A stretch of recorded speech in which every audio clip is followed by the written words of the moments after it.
Last weekend, I had my first ever tournament match against Daigo Umehara. Now, the past month since Street Fighter 6 Season 2 launched and the start of these Esports World Cup qualifiers has been just some really stacked tournaments. We had Dreamhack Dallas and Dreamhack Summer, and just the amount of talent, especially at Dallas, you can see how strong the talent pool was. Like JB, Fluxwave, me, and Shuto in one pool out of, I think there were, what, 32 or I guess 16 pools. You see like extremely good players getting eliminated in top 64, which means like the talent pool is just extremely high. And the reason for that is that top 8 of each of these events qualified for the Esports World Cup, which is a controversial event, but at the end of the day, it's $1 million prize pool. And that's the reason why all of these competitors showed up to this event. And at Dreamhack Dallas, I went on a pretty crazy run. I beat Shuto in my pool. I beat Fluxwaves. I lost to Higuchi.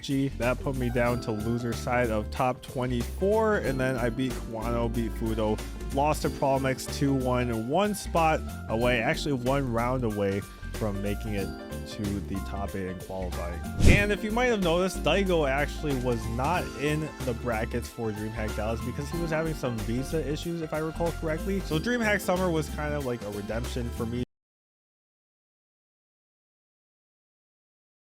Try at qualifying into that Esports World Cup. Right, so that set up me versus Daigo in pools. Actually, winner of our match made it into top 32 winners, so that was pretty important because whoever wins more matches in winner side, and then they make like the top 8 and qualify for the Esports World Cup. If you watch my videos in the past, you know this isn't my first time actually playing against Daigo. I played him at Casuals at Gamers 8 last year, and then I invited him to a custom room when I was in Japan training for Capcom Cup, and we played there as well. This is my first time actually playing against Daigo in tournament, and that might be a bit different because, you know, Daigo's kind of a legend in tournament, right? So I'll just try and explain my thoughts going through this match.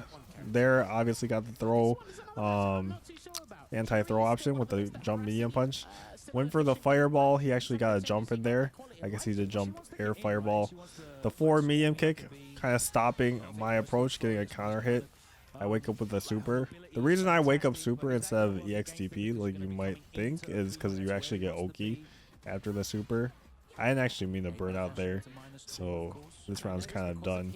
I was hoping that I had a like pixel of drive gauge left, which is what I thought I had, but I miscalculated a little bit, so just a bit nerves, I guess, in that first round.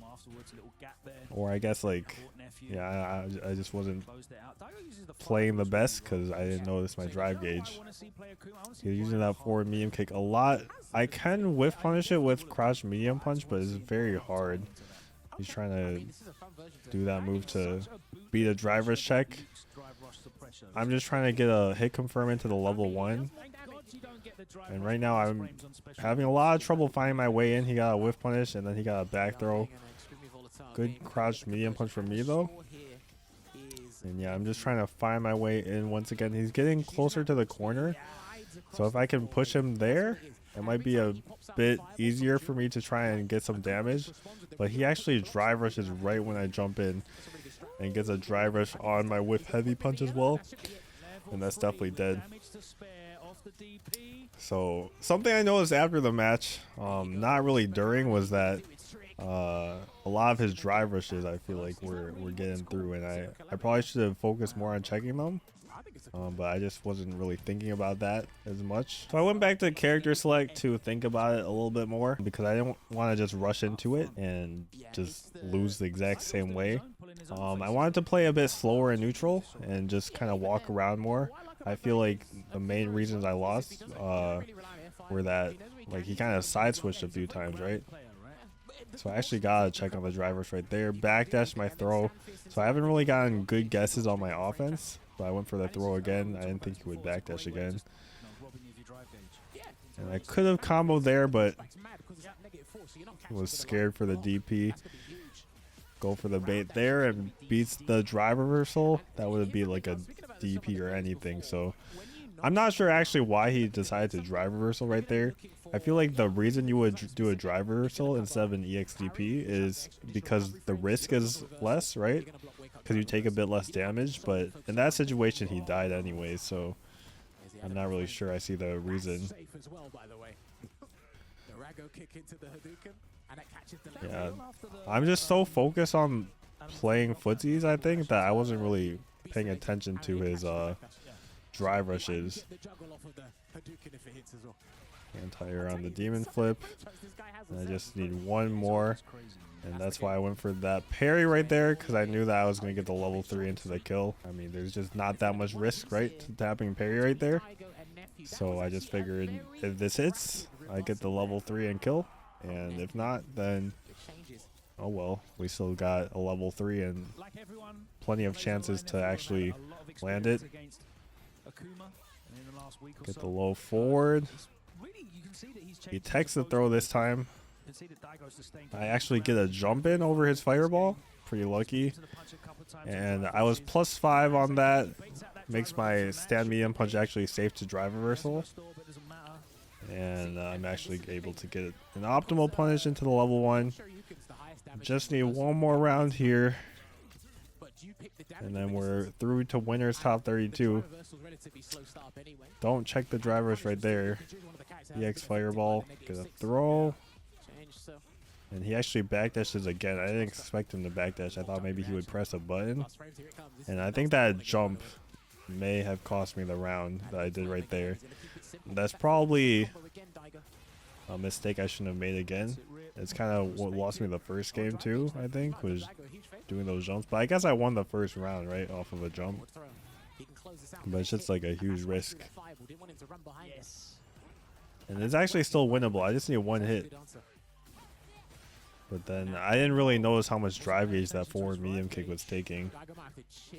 Yeah, so I just wasn't playing my greatest, I'll say, because I wasn't too aware of what was going on with my drive gauge.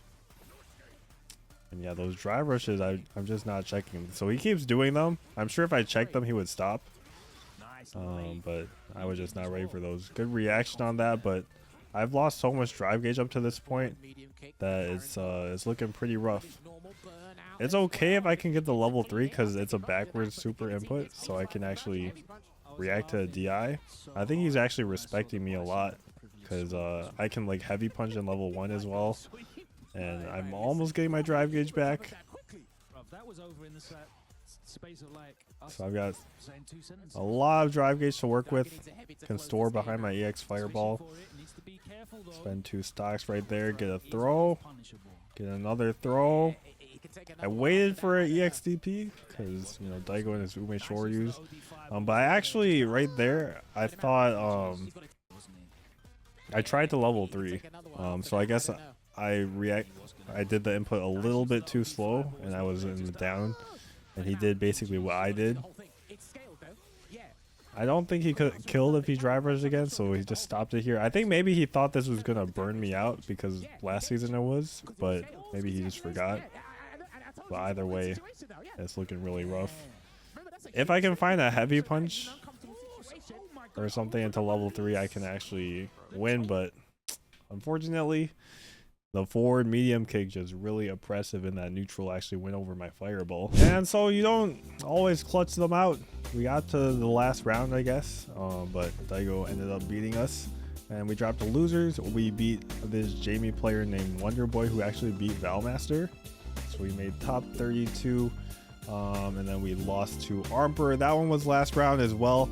But either way, it would have been a pretty tough road. We would have had to play Ending Walker, Jack, and Rain Pro to make top 8. On the other hand, Daigo lost to Itazan with the buff Zengi, and he also lost to Juicy Joe, a really good JP player. I believe he's from Sweden, so he's like local to that area. And so while the stakes of our match with Daigo was high, it kind of ended up meaning nothing because neither of us qualified in the end. The next qualifier is CEO. I think top 2 make it out from CEO, and Daigo is registered to compete, but I do know there are some international players planning to show up because the Esports World Cup is such a big event. So hopefully I get my run back with Daigo there. I think I know some adjustments I should make so I can do a bit better next time, and hopefully I can actually get that top 2 and qualify, because I've been getting pretty close. At least in Dallas I got close. This one not so much. Anyways, I hope you guys liked the video. Leave a like down below if you did. Leave a comment saying what you thought of my match. Leave a subscribe if you're not subscribed already.